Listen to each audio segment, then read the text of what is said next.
మీరు లోకేష్ గారు ఉప ముఖ్యమంత్రి కోరుకున్నారని ప్రశ్న చేస్తున్నారు కదా, అడిగితే తప్పేంటి? ఇవాళ పొలిటికల్ రాజకీయ పార్టీలు ఎలా ఉంటాయంటే, నిన్న కాక మొన్న జగన్మోహన్ రెడ్డి ఓడిపోయాడు, సీఎం సీఎం సీఎం అంటున్నారు లేదా? మన దగ్గరికి వచ్చాడు జగన్మోహన్ రెడ్డి ఓడిపోయిన నెలకో 2 నెలలకో వరదలతో. మరి సీఎం సీఎం అనలేదా రవణకపేటలో? అక్కడ అనలేదా?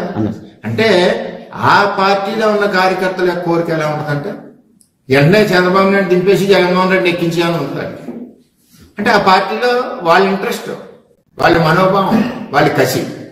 అలాగే జనసేన ఉంది, వాళ్ళు కళ్యాణ్ గారు సీఎం కావాలని అడగరు కార్యకర్తలు. అది కూడా ఎప్పుడు అవ్వాలి అన్నది ఒక ఆలోచనతో కార్యకర్తలు పనిచేస్తూ ఉంటారు. అలాగే తెలుగుదేశం పార్టీ ప్రతిపక్షంలో ఉన్నాం, చంద్రబాబు నాయుడు సీఎం సీఎం అనేవారు కాదా? లోకేష్ పాదయాత్రలో సీఎం సీఎం అనేవారు కాదా?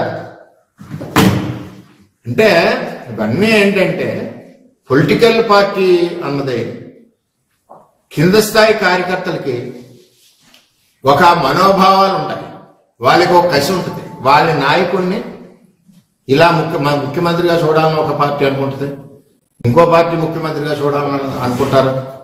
ఈవేళ తెలుగుదేశం పార్టీలో మీరు అడిగిన ప్రశ్నకి లోకేష్ గారికి డిప్యూటీ సీఎం అడుగుతున్నారు ఏంటంటున్నారు కదా మీరు.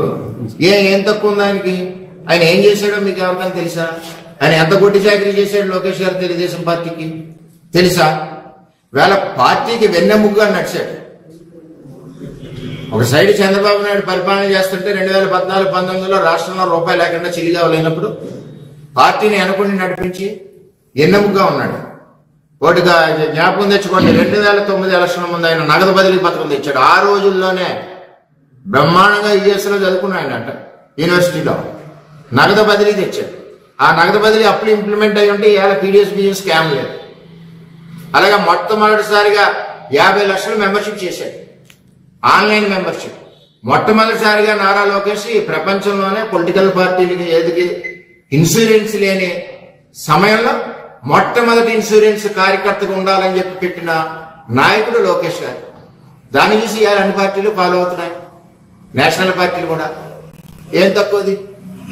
నెక్స్ట్ పంచాయతీరాజ్ శాఖ మంత్రిగా లోకేష్ గారు పనిచేశాడు. ఇవాళ రాష్ట్రంలో 75% రోడ్లు వేసాం. అప్పుడు మన పిఠాపురాన్ని 75% రోడ్లు వేసాం. ఏం తక్కువ చేసాడు అంటున్నాను నేను. నారా లోకేష్ గురించి ఇబ్బంది పడ్డాను. తర్వాత ఈ మధ్యన ఐటీ సెక్టర్ బ్రహ్మాండంగా డెవలప్ చేశాడు. ఐటీ సెక్టర్ మాట్లాడారు. మీకు తెలుసు కదా, పవన్ కళ్యాణ్ గారిని ఉప ముఖ్యమంత్రిగా చేయమని బీజేపీ కోరింది, అమిత్ షా గారు కోరారు. దాని మీద మీరు గత్యంతరం లేని పరిస్థితుల్లో ఉప ముఖ్యమంత్రిగా పవన్ కళ్యాణ్ గారిని పెట్టారు. ఇవాళ మీరేం చేస్తున్నారు? ఉప ముఖ్యమంత్రిగానంట పవన్ కళ్యాణ్ గారు ఒక పక్కన ఉంటే, రెండో పక్కన ఆయన కుమారుణ్ణి తెచ్చుకోవాలనే ప్రయత్నం చేస్తున్నారు. మీ ఇష్టం తెచ్చుకోండి, మాకేం అభ్యంతరం లేదు. కూటమి ప్రభుత్వం కదా, మీరు తెచ్చుకోవచ్చు. మీరు ఎవరినైనా తెచ్చుకున్నారు ఆయన మంత్రిగా, మీరు ఎవరినైనా తెచ్చుకున్నారు ఆయన మంగళగిరికి. దీన్ని అమిత్ షా గారిని మీరు అడిగారంట. అమిత్ షా గారు ఏ మాట చెప్పాడో మాకు తెలుసు. ఏం మాట చెప్పాడు? ఏమండి చంద్రబాబు నాయుడు గారు, మీ ఓడిని కాస్త కంట్రోల్లో ఉండమనయ్యా, ఎక్కడ పడితే అక్కడ ఏళ్లు పెడుతున్నాడు, ప్రభుత్వానికి చెడ్డ పేరు వస్తుంది, ఉప ముఖ్యమంత్రి లేదు, ముఖ్యమంత్రి లేదు, కాస్త ఆగండి, మీ స్పీడ్ తగ్గించండి, మీ అబ్బాయి స్పీడ్ తగ్గించండి, మీ అబ్బాయి ఎక్కడ పడితే అక్కడ వసూలు కార్యక్రమాల్లో నిమగ్నమైపోయి ఉన్నాడు, కాస్త జాగ్రత్త చేసుకో నాయనా అని ఒక మంచి సలహా ఇచ్చాయంట. ఆ సలహాని బయటకు రాకోకుండా మీరు ఇవాళ ఇలాంటి పుంకాలు కథలు జగన్మోహన్ రెడ్డి గారి నివాసాల మీద, వాటి మీద, వీటి మీద రాసేటటువంటి ప్రయత్నం చేయటం అనేది ఒక దిగజారిపోయినటువంటి వ్యవహారాలు మీరు చేస్తున్నారు. ఈ వ్యవహారాలను కట్టిపెట్టి వాస్తవాలను ప్రజలకు అర్థమయ్యే విధంగా మీరు చేస్తే బాగుంటుందని కూడా మనవి చేస్తున్నారు. జగన్మోహన్ రెడ్డి గారికి 50 బెడ్రూమ్లు ఉండే, 60 బెడ్రూమ్లు ఉండే, ఎన్ని పాత చింతకాయ పచ్చడిలో కథలన్నీ కూడా ఇవాళ మళ్ళా వండి వాచేటటువంటి ప్రయత్నం మీరు చేస్తున్నారు. ఇది కరెక్ట్ కాదని కూడా ఈ సందర్భంగా నేను మీ ద్వారా ప్రజలకి, ముఖ్యంగా చంద్రబాబు నాయుడు గారి పార్టీకి కూడా చెప్పదలుచుకున్నాను. ఇలాంటి కాకమ్మ కథలు చెప్పేటటువంటి ప్రయత్నం చేయవద్దని కూడా కూడా ఉంది. వాళ్ళ నదీ జలాల సమస్య ఎంత భయంకరంగా ఉందని అడుగుతా ఉన్నా. అరే శ్రీశైలంలోనూ, నాగార్జున సాగర్లోనూ మనకు వ్యవసాయానికి రావాల్సినటువంటి నీళ్లను తెలంగాణ ప్రభుత్వం టకటకా విద్యుత్తుకు వాడుకుంటే అడ్డుకునే పరిస్థితి లేదు. ట్రిబ్యునల్ దగ్గర వాళ్ళు ఫైట్ చేయాల్సినటువంటి పరిస్థితులు ఉన్నాయి. ఇలాంటి పరిస్థితులు అన్నీ ఉంటే ఈ పరిస్థితుల మీద మీరు అమిత్ షా గారితో మాట్లాడరు. జగన్మోహన్ రెడ్డి గారు ఇళ్ల గురించి ప్రస్తావన జరిగినట్టుగా లేనిపోని కథనాలు వేసి ఏదో పుక్కిటి పురాణాలు చెప్పే కార్యక్రమం చేయటం చాలా దురదృష్టకరమని కూడా ఈ సందర్భంగా నేను చెప్పదలుచుకున్నాను. వేదికమైనటువంటి పెద్దలకి ఇన్ని వేల మంది ఉన్నటువంటి సూర్యుడిపేట ప్రజల మధ్యలో నాదొక చిన్న ఆశ.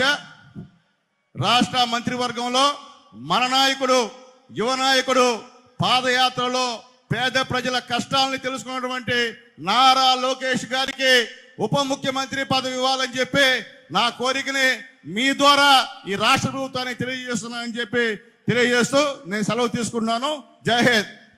Thank you sir. Thank you person Sunil. మనం తీసుకున్న నిర్ణయం మీరు చూస్తే జనసేన, బీజేపీ, తెలుగుదేశం కలిసి పోటీ చేశాం.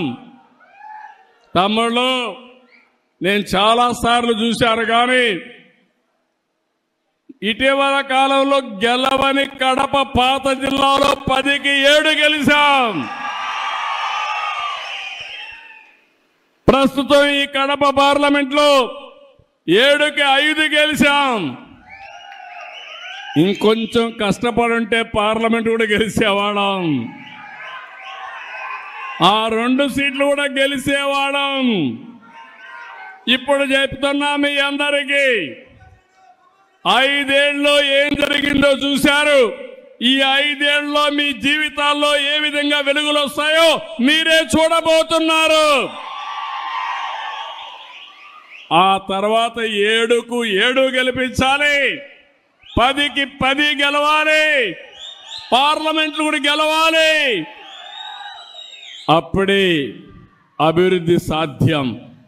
మీరు ఒక విషయం గుర్తుపెట్టుకోవాలి.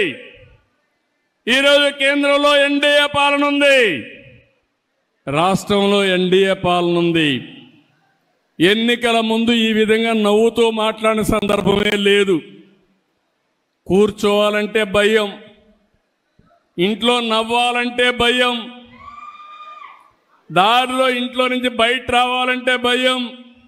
మా ప్రెస్ వాళ్ళు ఎవరైనా ఒక ఆర్టికల్ రాయాలంటే వణుకు. 2430 జీవో గుర్తొస్తుంది మీ అందరికీ. కానీ తమ్ముళ్ళు, ప్రజాస్వామ్యంలో ఈరోజు మీరు స్వేచ్ఛగా ఉండగలుగుతున్నారంటే అది ప్రజాస్వామ్యం అని చెప్పి మరొక్కసారి తెలియజేస్తున్నా. విర్రవీగిన నియంతలందరూ కూడా కాలగర్భంలో కలిసిపోయారు. ఎప్పుడైనా సరే మనం చేసిన పనులే శాశ్వతం.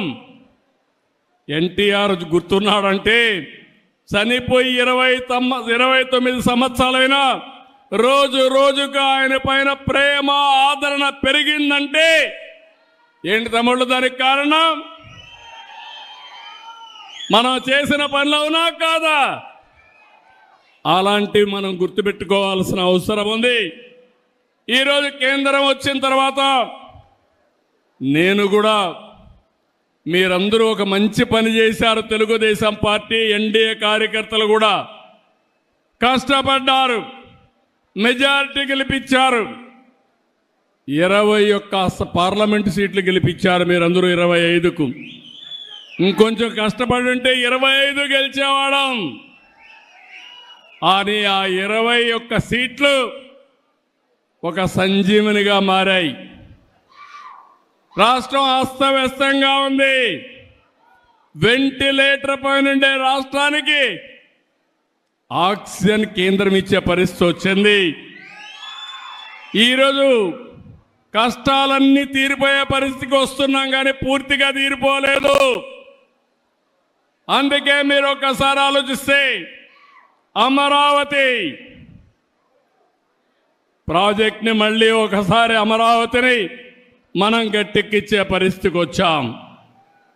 ఇంకో పక్కన పోలవరానికి ప్రాణం పోసే పరిస్థితికి వచ్చాం.